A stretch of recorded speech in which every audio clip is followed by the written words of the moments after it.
በስመ አብ ወወልድ ወመንፈስ ቅዱስ አሐዱ አምላክ አሜን። የአብይ ጾም ሳምንታት። የአብይ ጾም ሰባተኛ ሳምንት። ኒቆዲሞስ።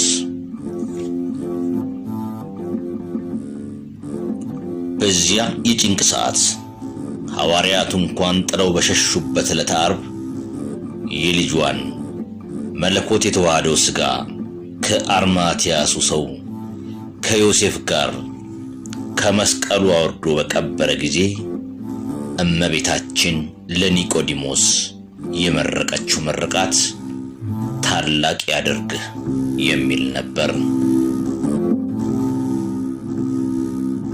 ይኸውም ሲደርስ ሲፈጸም ሊቁ ቅዱስ ያሬድ የታላቁ አብይ ጾም ሰባተኛ ሳምንት መጠሪያ አድርጎት ስሙ ኒቆዲሞስ የሚባል የአይሁድ አለቃ የሆነ ከፈሪሳውያን ወገን አንድ ሰው ነበረ እያለ ዘምሮለት በየዓመቱ ታሪኩ ሲነገር ታላቅነቱ ሲወሳ ይኖራል።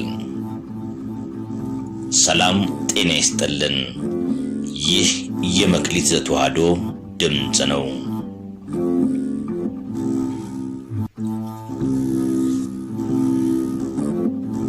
የሌሊቱ ተማሪ ኒቆዲሞስ። በዮሐንስ ወንጌል ምዕራፍ 3 እንደተገለጠው ኒቆዲሞስ ቁጥሩ ቀናኢያንና ወግ አጥባቂዎች ከሚባሉ ፈሪሳውያን ነው። እኒህ በፋሬስ ፈሪሳውያን የተሰኙ የአይሁድ ሃይማኖት ቡድኖች ስለ መሲሁ አመጣጥ በነበራቸው የተንሸዋረረ ርዕዮት ክርስቶስን ለመቀበል ተቸግረው ነበር። ከትንሣኤ ሙታን በኋላ ማግባት መጋባት አለ ብለው ስለሚያምኑ ጌታን የፈተና ጥያቄ ጠይቀውት ነበር። ከካህናት አለቆች ብዙዎች ፈሪሳውያን ቢሆኑም ከእነርሱ የማይጠበቅ ታላላቅ በደል እየፈጸሙ ሕዝቡን ግን ከባድ ቀንበር ስለሚያሸክሙት ጌታ በተደጋጋሚ ገስጿቸዋል።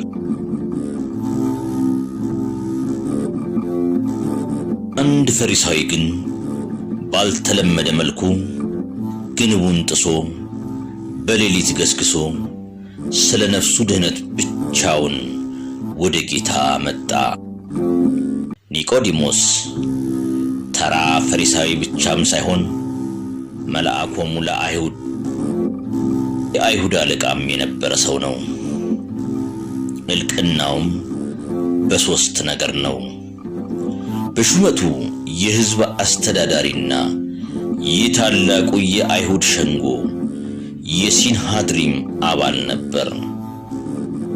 ስም በምግባር ላይ ታላቅ ተጽዕኖ አለው እንዲል የስሙ ትርጓሜ በዕብራይስጥና በግሪክ የሕዝብ ተቆጣጣሪ ማለት መሆኑ ያስደንቃል።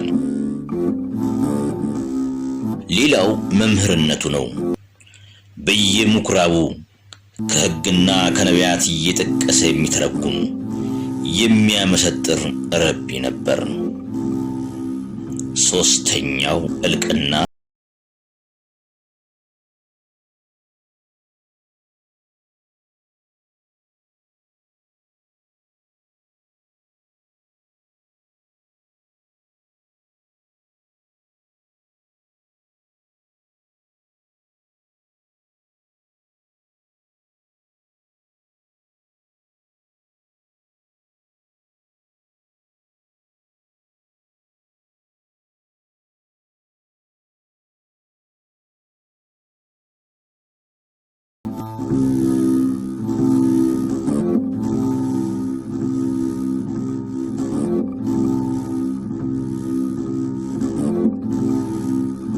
የአይሁድ የፋሲካ በዓል እየቀረበ ሲመጣ ክርስቶስ ቀኑ እንደደረሰ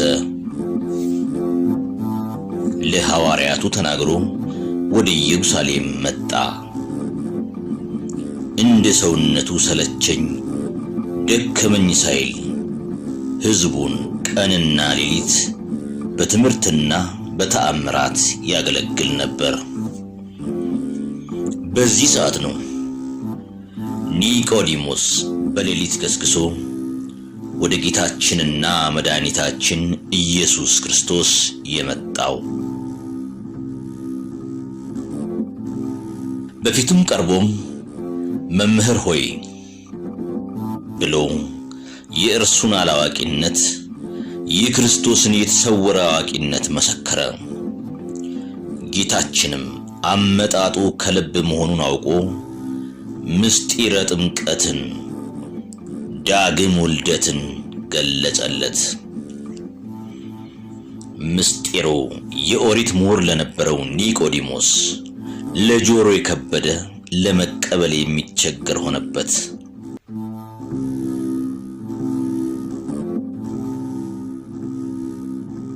የከበደውን የሚያቀል የጠበበውን የሚያሰፋ አምላክ ምስጢሩ ለኒቆዲሞስ እንደከበደው ስለተረዳ ቀለል አደረገለት። ዳግም ውልደት ከእናት ማህፀን ሳይሆን ከውሃና ከመንፈስ ቅዱስ እንደሆነ አብራራለት።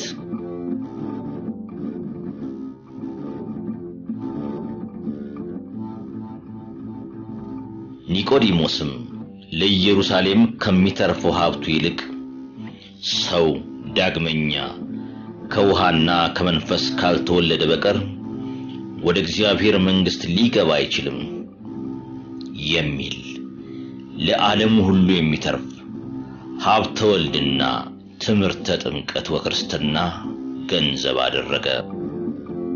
በፍርሃት ወደ ጥባት አደገ። በጨለማ በድብቅ የሚያገኘውን ትምህርት በአደባባይ ይገልጠው ጀመር። በመጨረሻም ሰው በጠፋበት ዕለት ሰው ሆኖ ተገኘ። ሲፈራ ሲቸር በአይሁድ ሸንጎ የመሰከረለት ጌታ ምክሩን ያልሰሙ ወገኖቹ በግፍ ሰቅለው ሲገሉት ያገኘ ያገኘኝ ብሎ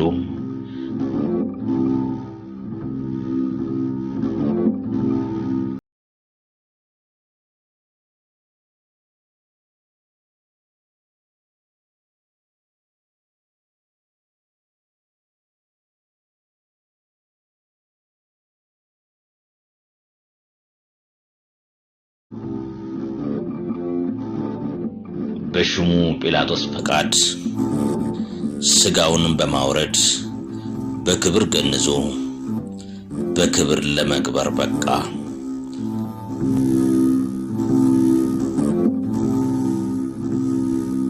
ቤተክርስቲያንም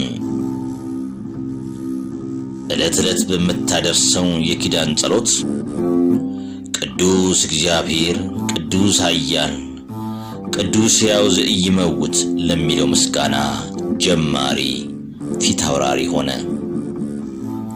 እንደ ታምረ ኢየሱስ ትረካ ከሁለቱ የኤማሁስ መንገደኞች አንዱ ኒቆዲሞስ ነበር።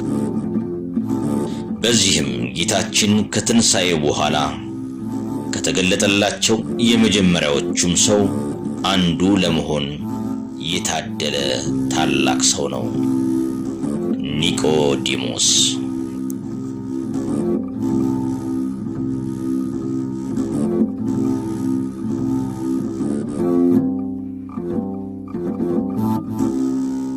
ያመነ የተጠመቀ ይድናል፣ ያላመነ ግን ይፈረድበታል ባለው አማናዊ ቃል ኪዳን መሰረት አምላካችን ኢየሱስ ክርስቶስን እንደ አምላክነቱ አምነን ለመንግስቱ ዜጋ እንድንሆን ለኒቆዲሞስ ምስጢሩን ጥበቡን የገለጸ አምላክ ለኛም ይግለጽልን። አሜን።